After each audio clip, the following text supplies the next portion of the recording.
រឿងក្មេងប្រុសនិងអណ្ដើកមាស វរៈគឺជាក្មេងប្រុសម្នាក់ដែលមានផ្ទះជិតទន្លេ គាត់ស្រឡាញ់ការចិញ្ចឹមសត្វ តែងយកអាហារទៅបោះឲ្យត្រីស៊ី និងបក្សីជារៀងរាល់ថ្ងៃ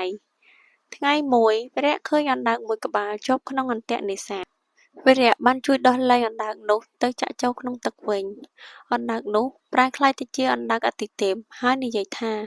ក្មេងប្រុសដ៏ក្លាហាន ដោយសារតែកូនមានចិត្តល្អ ខ្ញុំផ្ដល់ស្នូកអណ្ដើកមាសមួយឲ្យទៅកូន ប្រសិនបើកូនដាក់វាទៅលើទឹក កូនអាចហោះឆ្លងទន្លេ និងដើរលើទឹកបាន ថ្ងៃមួយនោះ វរៈបានប្រើស្នូកអណ្ដើកមាសដើម្បីជួយមិត្តភក្តិ និងអ្នកភូមិឆ្លងទន្លេ ពេលមានទឹកជំនន់ គាត់គឺជាវីរបុរសតូចរបស់អ្នកភូមិដែលគេគោរពនិងស្រឡាញ់